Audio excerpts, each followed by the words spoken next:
My role at Digital 22 is I help our clients that are doing the inbound campaigns, I help them supplement that with paid search. Now this can be, we change the campaigns every 3 months in line with what they're doing with us. So my goal is always to help them get the most out of their advertising whilst limiting the spend. Right. Because just trying to make them sure they get the most value for money out of it. So we do a lot on Google, we've got some that are on Bing, and we're doing a lot with Facebook paid, and we're now looking to put people onto AdRoll as well. AdRoll is display retargeting, so it's really clever how they use it. There's a lot that goes into it, but basically you can retarget to people that have been on your website, you place a pixel on your site, you can target people that have visited certain pages, a certain number of pages and not converted, and you can retarget on things like Facebook, Twitter, Instagram. You know, you can really go after them with quality advertising. So I think it's something that's going to be really useful. We're just looking to roll it out for ourselves, and then we're going to look at offering that to our clients. So yeah, I'm really excited about that.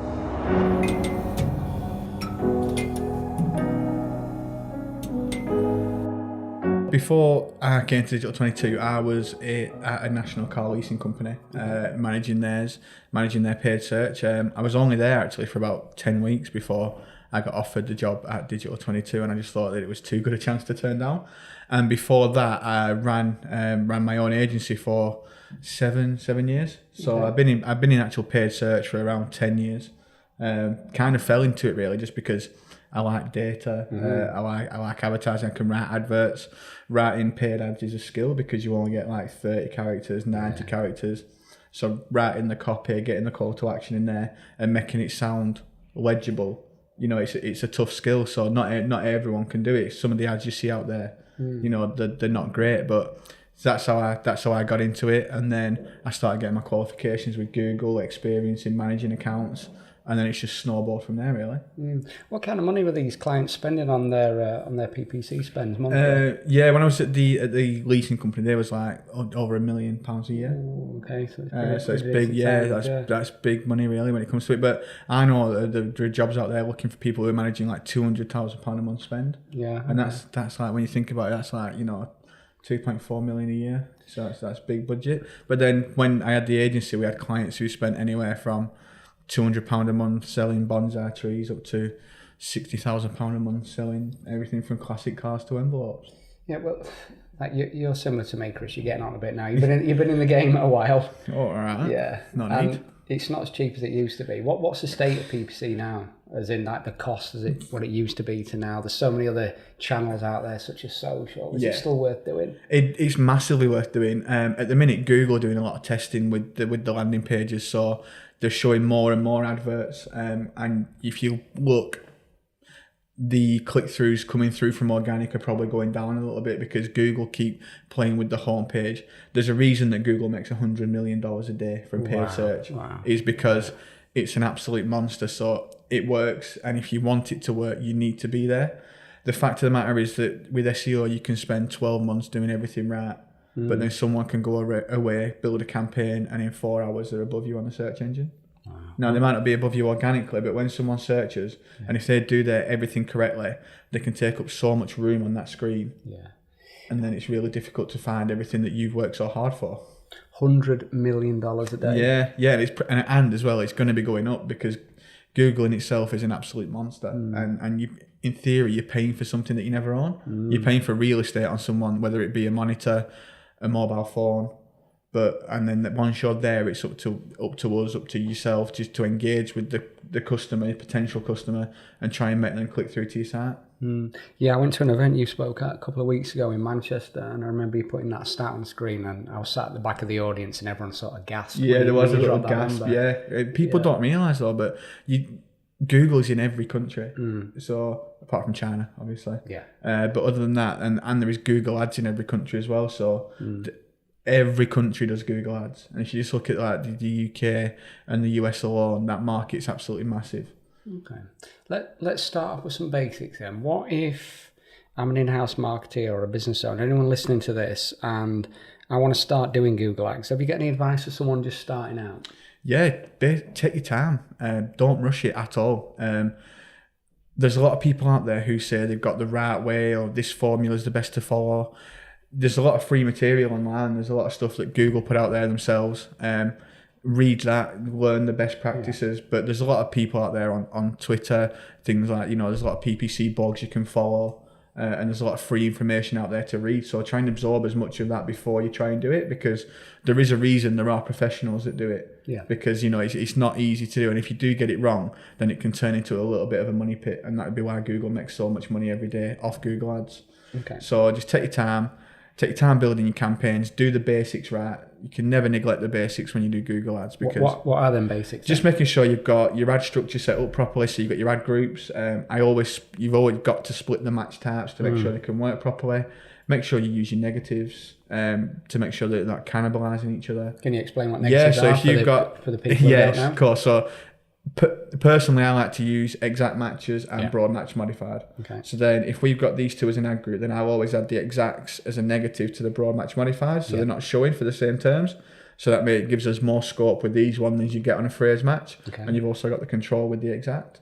So I had them split up, and so they can't compete with each other. Yeah. The location settings are the big one. I went through this when we did the hug. When you set up a Google Ads account, they will always say that they want you to show you to people in your location or searching for or interested in. Okay. And if you're an e-commerce and you only sell in the UK, but someone in France is interested in the UK, they'll be looking for a holiday, and your ads are showing to them and they're clicking through. That's wasted spend, and that's not what we want. Yeah. So just be a bit careful, because what Google recommends isn't always what's best for your account. I think another tip as well we've spoke about offline is pre-qualifying them on that ad as well. So if you if you want people to click on your ads who are high spenders, actually say that on your ad. Get as much information out there as you can. That's why they give you call out extensions, site links, everything like that. Exactly, so make sure you use all them and get as much information on that screen, because it's almost like a land grab. Like when your ad shows, you want to put as much information out there about your company that will entice someone to see what you have to offer. And then once we've got them there, it's up to your landing page to actually convert them. Yeah, no, I agree. Any other tips? Any more value you can give us? Yeah, just make sure you use a PPC specific landing page. Okay. Don't just be using your home page. That's the worst thing ever. Just using the home page, because there's no you can't lead them in any direction. Okay. Where if you've got a PPC specific page, you can maybe take some of the features out of the home bar so that people can't click off. You're trying to make them complete your desired action. Keep it short, keep it snappy, really good quality images, and make it really easy for them to convert.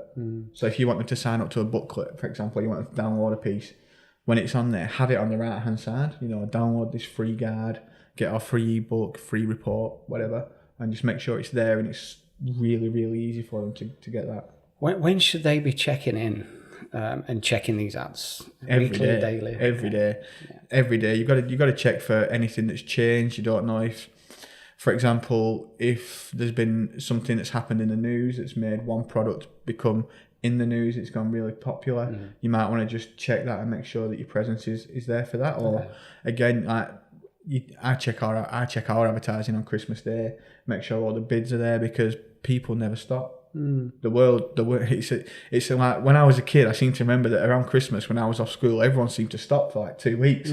But now, as you get older, you realise that it doesn't, and the world pretty much never stops. So people are still buying online on Christmas Day, and if you're selling online, then you need to make sure you're still there.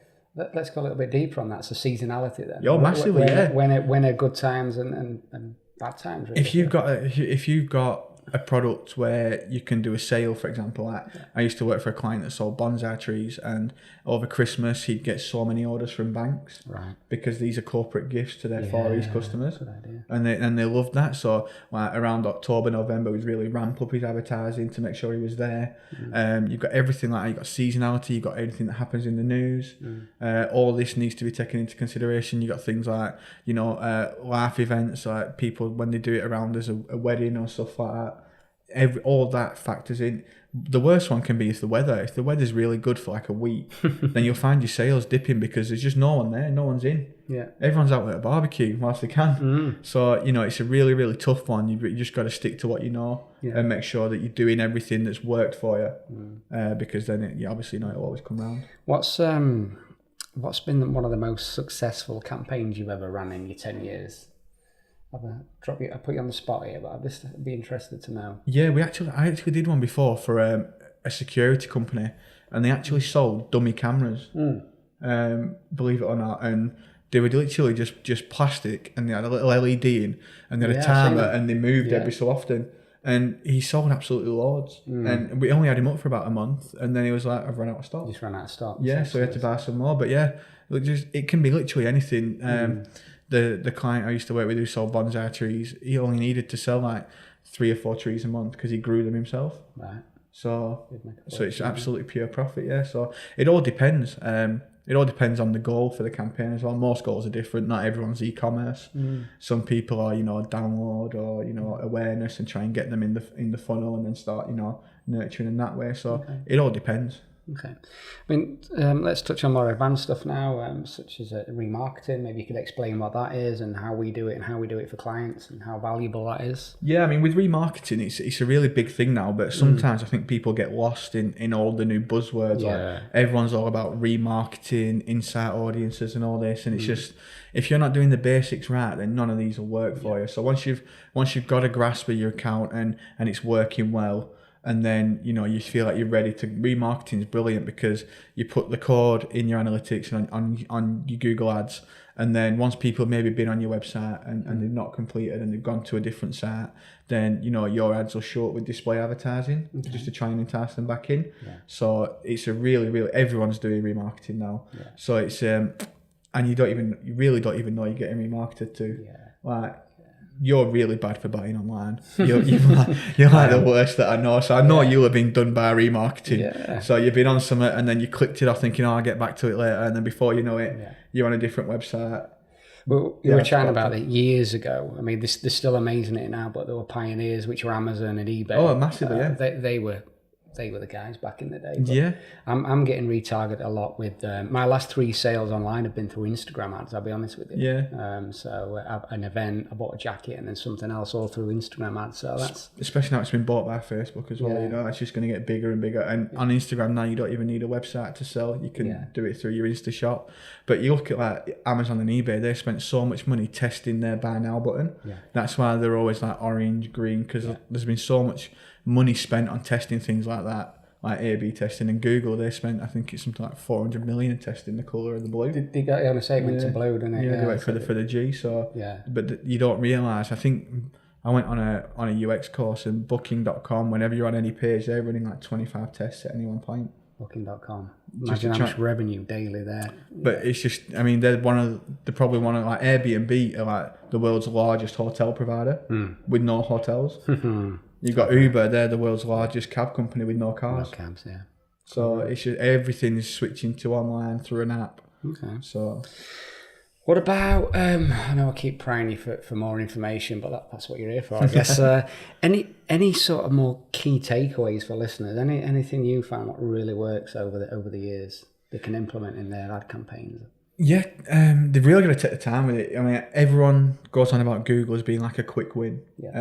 But the way to get a quick win is if you've got a product or a service where it's a higher ticket for you or a higher markup, then always advertise that first, because then if you start getting conversions through on that, then the ads pay for themselves.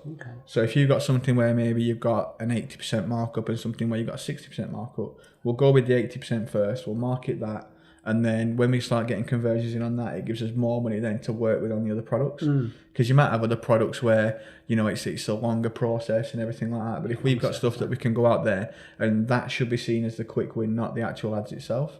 So just take the time, make sure you do the basics properly, learn as much as you can. And, just remember you're going to make mistakes. There's going to be stuff that you get wrong, so just put it down to experience and don't do it again. That's interesting. So it'd be good if people can try and work out the lifetime value of that customer, or like you've just mentioned then, how long's the sales process. If you can get a lot of these stats and insights before you run the ads, it's going to help. Yeah, massively, especially if you're doing it and you're in-house, then you're doing it. But it's a bit more difficult from the agency side. That's why it's good with us, because we do a lot of onboarding, so we really understand the client's process and we really work with them on that. But if you're in-house, you know all this anyway, because it's tough though when you're in-house. I've done it, and you're trying to talk to different departments and get more information. it just takes time. Yeah. But you just need to remember that. And then also as well, once they are a customer, make sure that that's not your job done. You need to make sure that they're getting nurtured, they're getting offers, they're getting kept in contact with, just to try and, keep that going really, and make sure they stay a customer. Yeah. I mean, back down to the people who are just starting out, what's a good budget? What figure can you give them just to spend just to get going? I mean, really, if you are going to do it, the cost per clicks are going up now. Yeah. So you've got to really do your research on your keywords. A good way that I've found to do it is if you rank for something really well organically, and you're getting good performance, then maybe don't spend as much on that on pay-per-click. Okay. But if you've got a really competitive keyword that you're struggling to rank for, then maybe put a bit more budget behind that. Okay. So if you start with it's what you can afford as a company. So normally it's around $500 a month, and you start from there and then see how that goes.